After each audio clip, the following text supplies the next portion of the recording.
बिस्मिल्लाहिर्रहमानिर्रहीम। अस्सलाम वालेकुम नादरीन, आप यूट्यूब चैनल देख रहे हैं। मैं इमरान खान हूँ। सबसे पहले इमरान खान साहब का जो ऑक्सफोर्ड यूनिवर्सिटी का चांसलर बनने का इलेक्शन है उसके पीछे हाथ धोकर मियाँ साहब पड़ गए।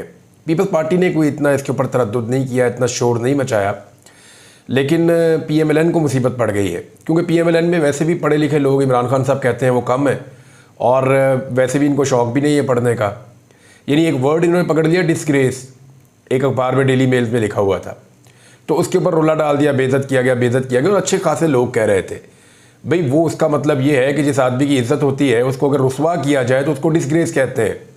और नॉर्मली ये लफ्ज़ इस तरह से मानी में इस्तेमाल किया जाता है, लेकिन हैरत की बात है यानी उसको उठा के इन्होंने डिक्शनरी में भी देखा, चेक भी नहीं किया कि एक्चुअली इसका मतलब क्या है और किस मौके पे इसको इस्तेमाल किया जाता है।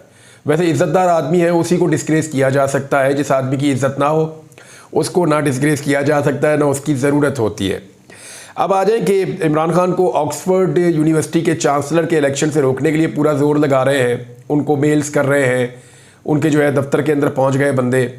अब इसका नतीजा क्या निकला? जुल्फ़ी बुखारी साहब क्योंकि इमरान खान साहब की दफ्तर खारजा है और वो इमरान खान साहब के मामलात को पाकिस्तान से बाहर देख रहे हैं। वैसे कमाल वफादारी जो है वो निभाई है जुल्फ़ी बुखारी ने भी। वो पाकिस्तान से बाहर चले गए, उनके अपने बहुत सारे अफेयर्स हो सकते थे, बहुत सारे काम हो सकते थे जो वो कर सकते थे, लेकिन उन्होंने अपने आप को पूरी तरह वक्फ किया इमरान खान साहब की उनके मिशन के लिए या उनकी रिहाई के लिए, और वो लगातार कोशिश करते चले जा रहे हैं। चाहे UN के अंदर जो है वो एक करारदाद का आ जाना और चीज़ें वहाँ पे जो है इमरान खान साहब की फेवर में जाना, या यूरोप में होना या बाकी मुल्कों में, तो इसके पीछे जुल्फ़ी बुखारी का एक एलिमेंट है जो पाकिस्तान तहरीक इंसाफ का इंटरनेशनल चैप्टर है, वो उसमें बड़ा कलीदी रोल प्ले कर रहे हैं। अब आ जाए आप इस मामले पे कि जुल्फ़ी बुखारी साहब ने कहा क्या, उन्होंने कहा जी कोई बाउंसर चला जाए, कोई गुल्लू भट्ट चला जाए, कोई जो है पहलवान चला जाए, जो मर्जी जाए, ये जो इमरान खान के ख़िलाफ़ करेंगे यूनिवर्सिटी में जाकर वो इमरान खान को उल्टा फ़ायदा देगा। और हंसते हुए उन्होंने ये बात की, उनका ये दावा है कि इमरान खान साहब ना सिर्फ ये इलेक्शन लड़ेंगे बल्कि वो इलेक्शन जीतेंगे। अब PMLN के लिए ना बड़ा मसला ये है कि ये इलेक्शन के ऊपर सिकंदर सुल्तान राजा जैसा कोई चीफ इलेक्शन कमिश्नर भी नहीं होगा जिसकी मदद से इलेक्शन को इधर से उधर कर दिया जाए। बाद में इसके तहफ़्फ़ुज़ के लिए कोई ऐसी अदालत भी नहीं होगी जहाँ पे तहफ़्फ़ुज़ ले लिया जाए, और फॉर्म 47 भी इसके अंदर जारी नहीं हो सकता जहाँ पे बदल दिया जाए रिज़ल्ट ही। और ना इसके अंदर जो है वो कम पढ़े लिखे लोग वोटर होते हैं, इसके लिए कम से कम जो है वो ग्रेजुएट होना चाहिए ऑक्सफोर्ड का जो वोट डालेगा। तो अब अगर जो ऑक्सफोर्ड का ग्रेजुएट होगा वो पढ़ा लिखा आदमी होगा, तो पढ़ा लिखा आदमी तो सोच समझ के वोट डालेगा ना। यानी PMLN के अपने वोटर्स ये कहते थे कई जगहों पे, जब हम इंटरव्यू करने जाते थे उन्होंने कहा जी यहाँ नून लीग का वोट कम है। हम पूछते थे क्यों? जी यहाँ ज़रा पढ़े लिखे लोग रहते हैं तो वो इमरान खान को वोट डालते हैं। तो ये तो PMLN खुद मानती है कि जो पढ़े लिखे लोग हैं वो इमरान खान को ही वोट डालते हैं, उन्हीं को वोट डालना पसंद भी करते हैं। बहरहाल ये अगर इलेक्शन होता है तो इमरान खान साहब के जीतने के इम्कानात बड़े रोशन हैं, और अगर वो जीत जाते हैं तो पूरी दुनिया में उनकी आवाज़ बड़ी बुलंद हो जाएगी। लेकिन आप रीज़न को समझें क्यों इमरान खान को रोकना चाहते हैं। इमरान खान अगर ऑक्सफोर्ड यूनिवर्सिटी के चांसलर बन जाते हैं और चांसलर बनने के बाद उनके साथ कोई ज़्यादती पाकिस्तान में होती है तो जितने उनके वोटर्स हैं वो इमरान खान साहब को ओन करेंगे और जितना शोर पहले मचता उससे ज़्यादा मचेगा। तो आलमी सतह पे ये खबर बहुत तेज़ी से उठेगी। तो जो लोग इमरान खान साहब के साथ ज़्यादती करते हैं, जुल्म करते हैं, उन पर मुकदमात दर्ज करते हैं और उनके सियासी हुकूक को छीन रहे हैं, उन सब लोगों के लिए मुश्किलात बढ़ेगी इंटरनेशनल फ्रंट पे। अब पाकिस्तान का मीडिया क्या बेचता है? पाकिस्तान के मीडिया को तो कान से मरोड़ के इधर कर देते हैं, कान से मरोड़ के इधर कर देते हैं। जो बात नहीं सुनता वो हम लोगों की तरह बेरोजगार हो जाता है। बहुत सारे और सहाफ़ी भी बेरोजगार हैं, माजी में भी होते रहे, आज भी होते रहे। तो पाकिस्तान में तो मीडिया का कान मरोड़ देते हैं। इंटरनेशनल मीडिया के साथ ये किया नहीं जा सकता। अब इमरान खान जब ऑक्सफोर्ड के चांसलर बनेंगे तो बनने तक और उसके बाद तक, और फिर उसके बाद अगर कोई ज्यादती इमरान खान साहब के साथ कंटिन्यूसली होती रहती है तो हर मौके पर इंटरनेशनल खबर बनेगी। तो उससे अवॉइड करना चाहते हैं इमरान खान साहब के तमाम मुखालिफिन, चाहे वो नवाज शरीफ हैं, चाहे वो इदारों में बैठे हुए लोग हैं, कोई भी है, वो ये नहीं चाहते कि इमरान खान साहब ये इलेक्शन लड़ें। अब इसमें एक चीज़ पाकिस्तान तहरीक इंसाफ ने और बड़ी स्मार्टली अभी एक चाल चली है और एक कोशिश की है वो मैं आपको बता देता हूँ एक्चुअली पाकिस्तान तहरीक इंसाफ करना क्या चाह रही है और कर क्या रही है। हुआ ये कि पाकिस्तान तहरीक इंसाफ ने इमरान खान साहब की जो नाअहली का मामला है उस पर एक अपील दायर की हुई थी कि जनाब ये इमरान खान साहब की नाअहली ख़त्म की जाए। जिन केसेस पे जहां इमरान खान साहब को नाअहल किया गया है वहां बनती नहीं है। तो अब एक दरख्वास्त दायर की गई है कि जो हमने केस लगाया हुआ है, जो अपील हमने किया हुआ है, उसको तेज़ी से और जल्दी सुना जाए ताकि इमरान खान साहब की नाअहली ख़त्म हो जाए। अब ना सिर्फ इमरान खान साहब को पाकिस्तान तहरीक इंसाफ इलेक्शन लड़वाना चाहती है ऑक्सफोर्ड यूनिवर्सिटी का, बल्कि वो इमरान खान को पाकिस्तान में भी इलेक्शन लड़वाना चाहते हैं, चाहे इमरान खान साहब जेल में हो चाहे वो जेल के बाहर हो। बहुत सारी ऑप्शन है। खैबर पख्तूनख्वा में कोई भी रिजाइन कर सकता है अगर इमरान खान साहब को इलेक्शन लड़ना होगा मेंबर कौमी असम्बली का, वो एक इशारा करेंगे कोई भी रिजाइन कर देगा और इमरान खान साहब वहां से इलेक्शन जीत भी जाएंगे। पूरा निजाम मिलकर भी उनको वहां खैबर पख्तूनख्वा में इलेक्शन नहीं हरा सकेगा। तो दरखास्त में यह मौके अपनाया गया कि इमरान खान साहब को सियासत से बाहर रखने की कोशिश की जा रही है। इमरान खान को इलेक्शन कमीशन ने स्पीकर कौमी असम्बली के रेफरेंस पर मियांवाली से डी-सीट किया और इलेक्शन कमीशन फैसले पर बानी तहरीक इंसाफ को इलेक्शन लड़ने से रोक दिया। Lahore high court larger bench election commission के खिलाफ अपील पर समाअत कर रहा था, लेकिन इस्लामाबाद हाई कोर्ट ने अपील वापस लेने की इस्तदा मंजूर करने से इनकार कर दिया। हुआ ये कि इमरान खान साहब के जो वकला है उनसे ये एक मिस्टेक हो गई थी कि उन्होंने पहले इस्लामाबाद हाई कोर्ट में केस लगाया। इस्लामाबाद में केस के साथ जो होता है वो आपको पता है, तो उन्होंने बाद में लाहौर में लगा दिया। तो लाहौर हाई कोर्ट ने कहा जी ये इस्लामाबाद में लगा हुआ है केस ऑलरेडी, तो हम यहां कैसे सुने। तो ये चले गए, इन्होंने जाके इस्लामाबाद हाई कोर्ट से केस वापस लेने के लिए अपील कर दी। अब इस्लामाबाद हाई कोर्ट ने कहा जी हम केस वापस ही नहीं करते। अब इधर भी लटका हुआ उधर भी लटका हुआ, केस सुना ही नहीं जा रहा। और वकला ने मुझे बताया कि जब ये केस सुना जाएगा तो इंसाफ के तकाजों के मुताबिक इमरान खान साहब इलेक्शन लड़ने के लिए अहल हो जाएंगे, और अगर वो इलेक्शन लड़ने के लिए अहल होंगे तो पाकिस्तान तहरीक इंसाफ का हर जो एमएनए है वो ये चाहेगा कि इमरान खान उनकी सीट से आकर इलेक्शन लड़के जीत जाए और कौमी असम्बली में चले जाए। और अगर इमरान खान साहब इलेक्शन जीत जाते हैं और उनको हलफ उठाने के लिए कौमी असम्बली में आना पड़ता है जेल से, तो फिर आप सिचुएशन देखिएगा क्या होगी। ये बहुत दूर की बातें, बड़ी लंबी बातें हैं, मैंने ज़्यादा दूर तक आपको ले गया हूँ, इसकी नौबत नहीं आएगी। लगता है कि निज़ाम जो है उसमें इमरान खान साहब ने शिकस्त दी है तमाम झूठे मुकदमात को। तो अब ये निज़ाम इमरान खान साहब को ज़्यादा देर अंदर तो नहीं रख सकता, लेकिन छोड़ना भी नहीं चाहता, और अगर छोड़ना चाहता है तो अपने तरीके से छोड़ना चाहता है। लेकिन इमरान खान साहब एक नए तरीके से बाहर आना चाहते हैं, इज्जत का तरीका, वकार का तरीका, बगैर डील के वो बाहर आना चाहते हैं, लेकिन निज़ाम ऐसा चाहता नहीं है।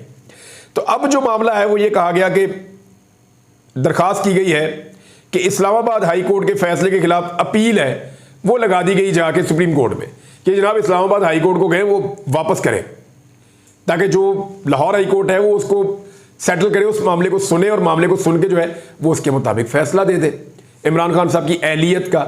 और अगर इमरान खान साहब अहल हो जाते हैं तो फिर वो इलेक्शन लड़ेंगे, ये मैं आपको पहले बता रहा हूं।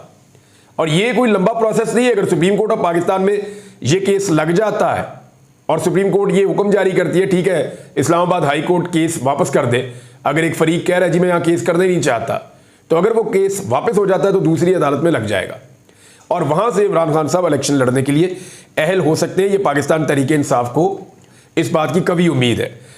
अब इमरान खान साहब को जो सजाएं दी गई हैं, जिनका हवाला जाके ये लोग ऑक्सफोर्ड यूनिवर्सिटी में भी दे रहे हैं, वो सजाएं देने वाले जो जज है उनमें से एक जज का भी स्कैंडल निकला है। जज है जी हुमायूं दिलावर साहब। बन्नू में इनके वालिद साहब के नाम के ऊपर ज़मीन है और बहुत बड़ी तादाद में ज़मीन है, बहुत बड़ी मिकदार में, बड़ी लंबी चौड़ी ज़मीन है इनकी। और उस ज़मीन के ऊपर एक सोसाइटी बनी हुई है जिस सोसाइटी का नाम है एलीट कम्युनिटी रेजिडेंशिया। तो मुबैना तौर पे ये जो सोसाइटी है इसका ताल्लुक जज साहब के साथ है, हुमायूं दिलावर साहब के साथ, जिन्होंने इमरान खान साहब को तोशा खाना में सजा दी थी कि जनाब इमरान खान साहब ने पैसे दे के जो गिफ्ट खरीदा है इस पर हम इनको सजा दे रहे हैं। तो अब वो जज साहब की जो अपनी सोसाइटी है उसके कुछ पोल खुलना शुरू हो गए, उनके वालिद साहब के नाम के ऊपर है। ये आप फर्द देख लीजिए, इस पे नाम लिखा हुआ है दिलावर साहब का। ये जज साहब के वालिद हैं दिलावर साहब, इनके नाम के ऊपर ये सोसाइटी है। अब हुआ ये है कि ये मामला जब खुला तो इसमें कुछ अजीबोगरीब चीज़ें आ गई। ये दिलावर खान वल्द गुलाम मोहम्मद खान कौम अफगान, और आगे इनका एड्रेस भी लिखा हुआ है। ये बता रहे हैं कि निगरान हुकूमत के दौर में, इससे पहले मैं आपको बता दूं उसका बैकग्राउंड क्या है। अली अमीन गंडापुर के एक भाई है फैसल अमीन गंडापुर। ये माजी में सूबाई वजीर हुआ करते थे खैबर पख्तूनख्वा में। इनके ऊपर उस दौर में भी दबाव डाला गया था और ये कहा गया था ये जज साहब की जनाब ज़मीन है, उनके अपना सारा प्रोजेक्ट है, तो मेहरबानी करें ज़रा इसके ऊपर थोड़ा सा देख लें, ज़रा इनकी मदद करें, क्योंकि वहाँ एनओसी वगैरह लेने थे, सोसाइटी बनानी थी बहुत बड़ी, कुछ डेवलपमेंट के प्रोजेक्ट करवाने थे। तो उन्होंने कहा जी मैंने गलत काम नहीं करना। तो ये भी बताया गया जनाब ये जज है, जो भी है मैंने गलत काम नहीं करना। तो फैसल अमीन गंडापुर ने उस दौर में इनकार कर दिया था, जो मेरे पास इंफॉर्मेशन है। उसके बाद निगरान हुकूमत आ गई। जब निगरान हुकूमत आई तो उन्होंने इनका काम करना शुरू कर दिया और इनके पास जो एनओसी मौजूद है उसके ऊपर अब शुबा किया जा रहा है वो दुरुस्त नहीं है, नंबर एक। नंबर दो, इन्होंने अपनी ज़मीन के अंदर कुछ दूसरा रकबा शामिल कर दिया, जो शामलात वगैरह का रकबा है, जो सरकारी रकबा है या दूसरा रकबा है, वो अपनी ज़मीन के अंदर शामिल कर दिया इन्होंने और उस सोसाइटी का हिस्सा बना दिया, दूसरा गैर कानूनी काम। तीसरा जो मुबैना तौर पे चीज़ सामने आई वो ये आई कि ये अपनी ज़मीन के अंदर, अपनी सोसाइटी के अंदर सरकार के पैसे से एक बड़ा ब्रिज बनाना चाहते थे, पुल, बहुत बड़ी मालियत का पुल था, ये बनाना चाहते थे सरकारी पैसे से। अच्छा, अगर वो ब्रिज बन जाता तो उसके बाद ये जो बन्नू का सर्कुलर रोड है ये उसके साथ टच हो जाते जाके, और फिर जो ज़मीन इनकी 20 लाख रुपए कनाल है वो ज़मीन बढ़ के 50 से 60 लाख, इवन कई एरियाज में 70 से 80 लाख रुपए तक कनाल हो जाती। तो इस तरह उस ज़मीन की वैल्यू ऊपर जानी थी।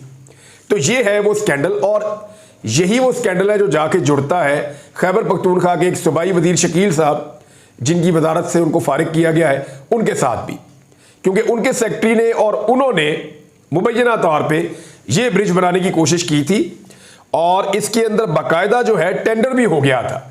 लेकिन जब अली अमीन गंडापुर साहब के नोटिस में आया, क्योंकि बन्नू के जो पाकिस्तान तहरीक इंसाफ के वर्कर्स हैं उन्होंने रोला डाल दिया।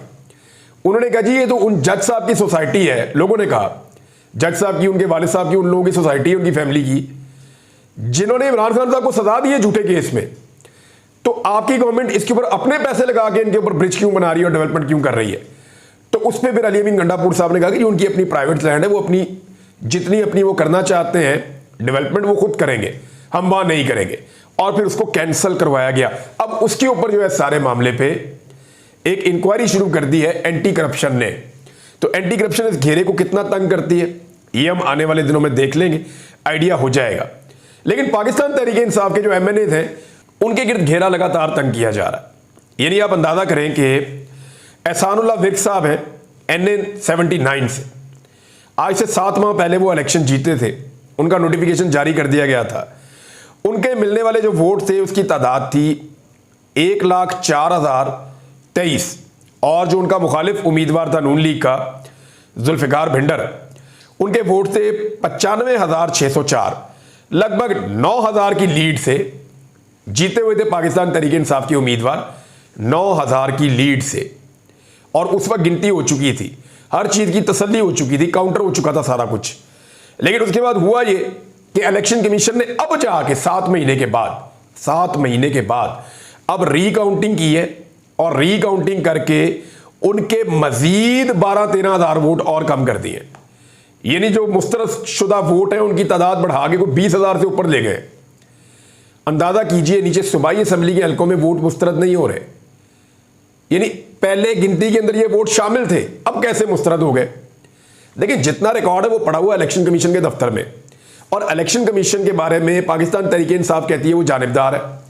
अब अगर ये एक वोट पड़ा हुआ है इलेक्शन कमीशन के दफ्तर में तो उसको सिर्फ निकाल के एक एक्स्ट्रा स्टैंप करनी है उसके ऊपर।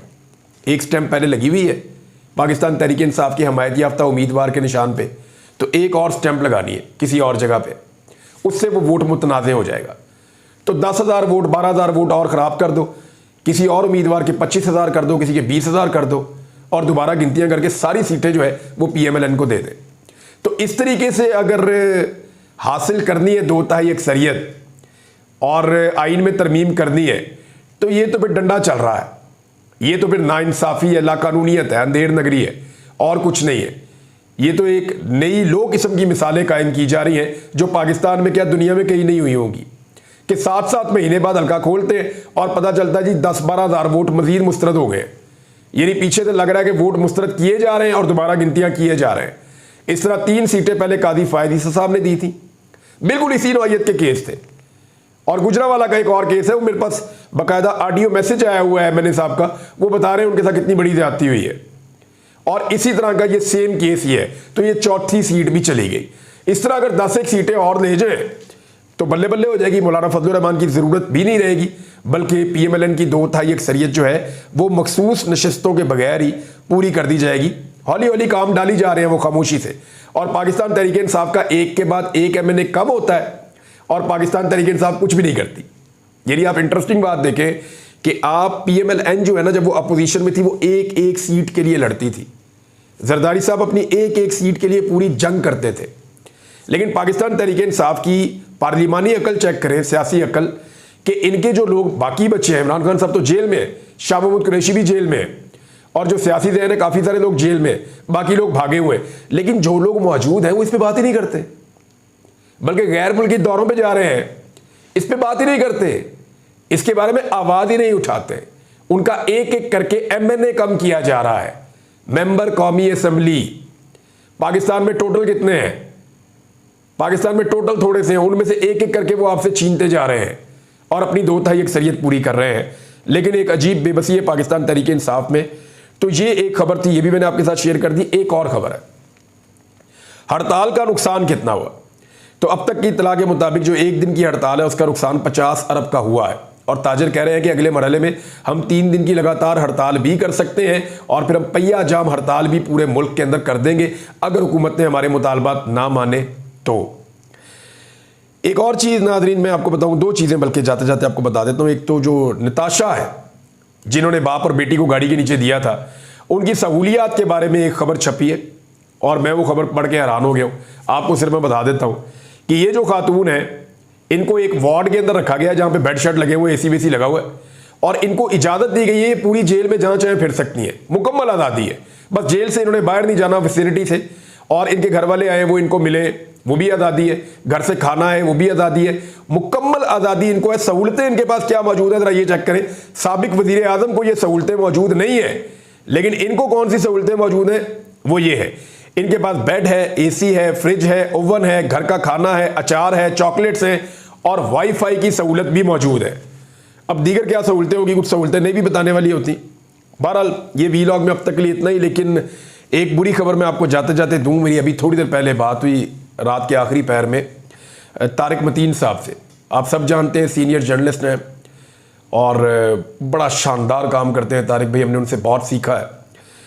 तो तारिक मतीन भाई गए हुए थे अपने ऑफिस, DHA फेज़ 5 में उनका ऑफिस है, और खड्डा मार्केट में उन्होंने अपनी गाड़ी खड़ी की, और जब वो वापस आए तो कोई गाड़ी चोरी करके उनकी ले गया। ये है जनाब कराची की सूरत हाल। पुलिस सारी जो है उसको लगाया हुआ, बंदे पकड़ो, इसको पकड़ो, उसको पकड़ो, गाड़ियाँ चोरी हो रही है। वो अपने ऑफिस से नीचे उतरे, उनकी कमाई, एक आम आदमी की कमाई क्या होती है, गाड़ी होती है, घर होता है।